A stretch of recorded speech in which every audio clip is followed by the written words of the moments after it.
Good morning everyone and welcome, and this is Jackie, and today's video I want to talk to everybody about our inner beings and to talk about that kind of concept, my interpretation of it and how it helps me to get through my life and have happier days and happier life in general.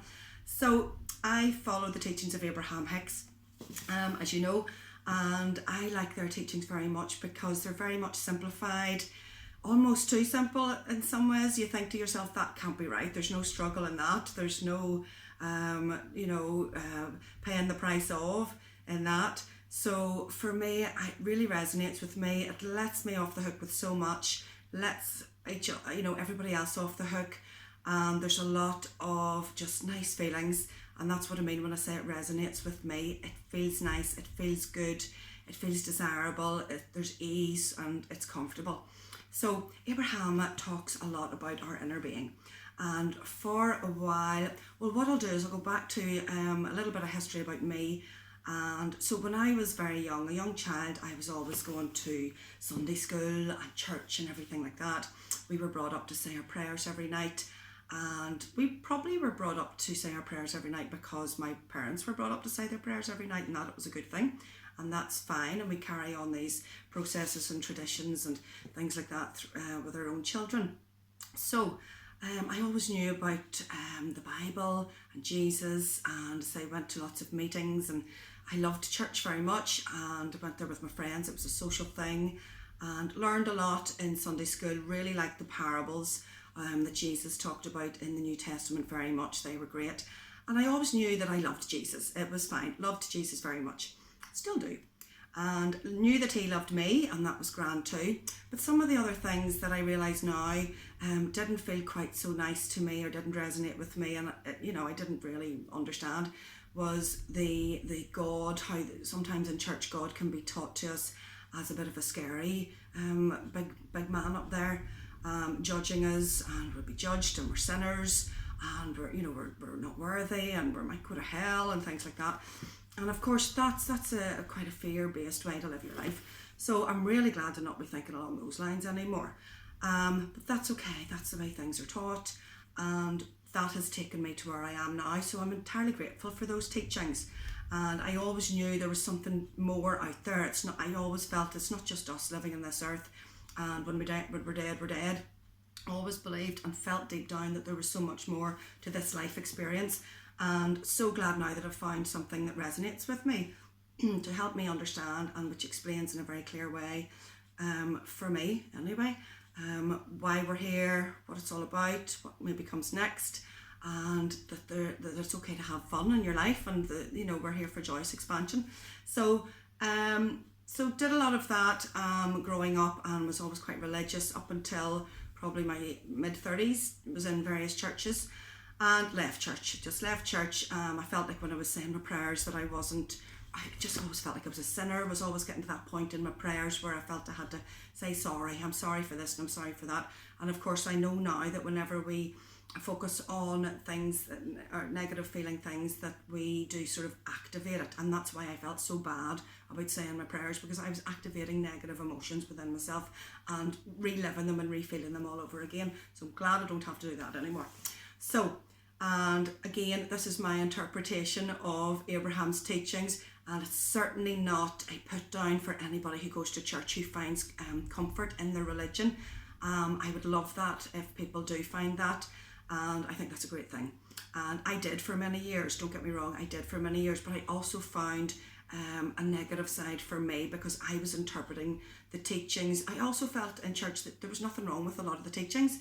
I just was maybe interpreting them very strongly against myself, that I was judging myself very harshly. So I'm certainly not putting down religion, certainly not putting down any churches or anybody that goes to church, but I was judging myself very, very harshly. And that's something that I'd be really nice to let us all off the hook with. So probably about 10 months or so ago, I decided I would go on YouTube and look up a video for like a hypnotism kind, not hypnotherapy kind of video, or meditation for weight loss, lo and behold, and came across one very quickly by a lovely lady called Lisa A. Romano, and lay down in bed and listened to this. Well, my goodness, it wasn't what I was going to expect at all. I hadn't pre-listened to it. It was very, very, very special for me. It felt like she was describing my life. I loved that she referred to me, because I was listening to it at that moment, as Dear One. That really touched me. And it was really all about things that you've maybe went through in your life, and how maybe overeating food and using food for comfort is a reason, or a behaviour, or an emotional behaviour that we learn and develop as we grow up. But that's fine, don't need to go into that too much. So anyway, I'd listened to her channel for quite a long time, and which took me to other people. I found Greg Braden, Dr. Joe Dispenza, many others who was like baby steps till I was looking for more and more and more. I gained so much knowledge and insight, took the things that resonated with me and didn't need anything that didn't resonate, and really enjoyed all that process until I came to Abraham Hicks' teachings. And I listened to Abraham every day. I have great respect for Esther, and love the stories that Abraham tells, especially all the funny ones about Esther and Jerry. And it just completely resonates with me. Like I said, I love it. I listen to it every morning. I have it on in the car. So this is my interpretation of inner being, just to get back to the point. And I had some confusion, because I was thinking, in sort of darker moments in my life, I was thinking, why would my inner being give me these awful things that I'm going through? What's that all about? Because Abraham says that your inner being is pure love. It's always focused on you. It never looks back. It's this, that, and the other. And I thought, this doesn't make sense. What I was doing was confusing basically the law of attraction, or the universe, possibly a universal law, with inner being. So I had to separate those two things in my mind to try and grasp the different sort of roles maybe they play, but also at the same time knowing that we're all connected and we're all co-creating together. So while we have the law of attraction, so we could look at it as a law in the universe that's always there, whether we know about it or not. I was able to think it's just the same type of principle as the law of gravity. The law of gravity is there. Nobody's falling up or floating up because they haven't been taught about it. It's there. It's just there. And if somebody's going to fall down, they're going to fall down, and somebody else will fall down just the same. So it doesn't have favourites. It doesn't make exceptions. That's the way it goes. And it helped me understand that the law of attraction is the same. It's a universal law. It must be. So then to separate it slightly from what inner being is, Abraham describes that before we came here to this earth, this earthly body, this physical body, we existed in non-physical, as a non-physical being, and have done for a long time. And the smaller part of us came into this physical body, and the larger part of us still remains as non-physical. And so I get that, I can grasp that, that's good. And that this is our inner being, our higher self. It, he, she, whatever we want to call it, is always with us, focused on us. It is pure positive love, pure positive energy, source, God. So in essence, we can say we all have God's energy running through us. We are all God. That's quite a statement to make. A lot of people might not like that. I feel very comfortable with it. I'm not going to run around going, I'm God, so I'm right and you're wrong. There's none of that. I'm just learning. I'm right for me. And I'm learning what's good for me, and I'm using my inner guidance system, which is my emotions, to tell me how I'm doing on a day-to-day basis. So that's a good way to describe inner being. Again, it's my interpretation of what Abraham teaches, and I like that. So when I'm out and about and enjoying my day, I can sense or feel or think about or focus upon my inner being, and I feel very aligned. I feel very happy. I'm in a happy place, which is great. And of course, then the opposite can happen, where if I'm in a situation where I'm not enjoying the conversation or I'm not enjoying an experience, I've sometimes started saying to myself, well, what's my inner being thinking about this? So what I've learned from Abraham's teaching is inner being isn't judging. Inner being isn't saying, we're not speaking to her because she's not telling it right, or I don't agree with what they've just said, so we're not talking to them. There's none of that. It's basically, I've been able to say, well, my inner being isn't actually worried about this, so my inner being's happy enough. And it took me back to whenever I was in church, whenever I think they used to teach us saying things like, what would Jesus do? And that has helped me, because we saw Jesus as a very pure, very special person. He's told in the Bible, they talk about the Son of God, but who wouldn't think badly of anybody or hurt anybody. So it's similar. So getting through when I was younger and thinking what would Jesus do did give me a good stepping stone as a perspective to try and judge situations from a more back kind of stance, rather than, you know, in there reacting too heavily or hardly. So I like that I can think about what my inner being may be thinking, and do that. So that's a really good place to be in terms of thinking about your inner being. Let me know what you think about that as well. Meditation I'm going to touch on briefly because it's important and connected to this topic. Again, using the teachings of Abraham Hicks, which totally resonate with me, and it's great. So when I started meditating about 10 months ago, I was totally addicted to it. I was finding all these guided meditations which I loved, and they just took me to wonderful places in my mind, and it was just great. And I was doing it maybe 3 times a day. I was just going off to my room and lying down and playing a lovely guided meditation, and it was just perfect and wonderful. And I'm so grateful to all those people on YouTube that put them up there, and they're really good and really nice. I think some of my family and friends were worried that I was getting a wee bit obsessed, which I probably was, but that's fine. So I've slowed all that down a wee bit, and I like the teaching of Abraham because they say, you know, 15 to 20 minutes in the morning is a really good thing to do. Quieten your mind, slow down your thoughts. Don't try and force good positive thoughts. It's really hard, and then you're efforting and it's too difficult, and then you come away feeling discouraged and disgruntled and that it hasn't worked. So I do what they recommend, and it's 15 to 20 minutes, and it's a lovely feeling.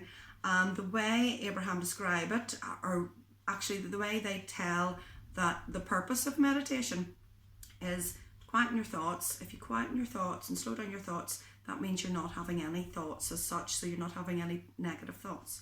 So if you don't have any negative thoughts or resistant thoughts, they call them, then your vibration naturally rises to that of your inner being, and you become in what they call alignment. So that, I like that, that works for me. So during meditation, I like to quieten my thoughts. Some days it's harder than others, and some days it's easier. I had a lot of chatter in my mind this morning when I was trying to do that wee meditation, because I'm excited about doing different things today. So I only managed it for a few minutes out of the 15, and that's fine. I felt the lovely, sometimes you can feel a nice tingling in your hands or in your feet, or a nice movement in your body, which is very soothing. Sometimes you can feel a nice pulsating type of feeling in your body. Sometimes there's nothing like that, and that's all fine. And don't want to get into too much about focusing on these bodily things that happen when we meditate, because we start to think it is magical and special, and that we're more special than somebody else if it happens to us. And no, that's not the case at all.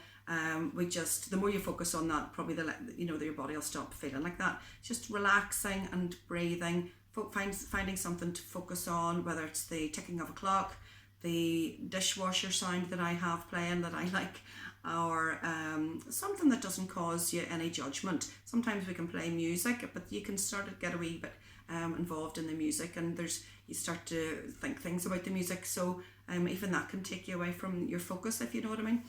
So meditation, yes, to get aligned with your inner being, and Abraham suggests the 15 to 20 minutes and says it is enough for that day. You don't need to be getting obsessed with it. You don't need to be doing it 3 or 4 times a day. And again, I have found a great teacher in Abraham Hicks, and that's why I'm sharing these videos.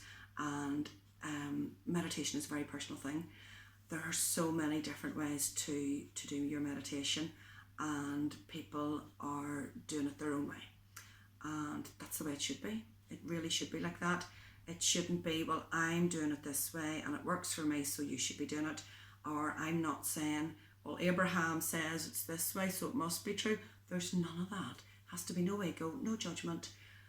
Get on with it. It's all about you at the end of the day. It's about you and your alignment, your connection, your feelings, your emotions, setting yourself up for a day ahead and getting ready. And Abraham talks about getting into the vortex, and then, so I've mentioned that word vortex again. We'll have to do a video about the vortex. So getting into the vortex, so getting into that nice place of alignment, and then make inspired action, or take inspired action. Phone that friend you've been thinking about, or do that thing that's been on your mind, but get into the vortex and it just means take some time to care about how you feel. Slow down your thoughts a little bit, feel that nice alignment, feel that nice movement in your body, and it really does give you a new sort of feeling for your day where you're thinking, okay, everything's grand, everything's good, I'm going to go forward with my day here and don't need to worry about whatever's went on yesterday or last week. We've hit the reset button by waking up this morning, and I'm going to go out and do all the things I want to do. So I hope this has been helpful in terms of inner being and universe and law of attraction and meditation. Let me know in the comments below what you do and how it feels for you, and a discussion would be great, so I'd love to hear from you. So I will see you next time, and have a lovely day. All right, all the best. Bye bye.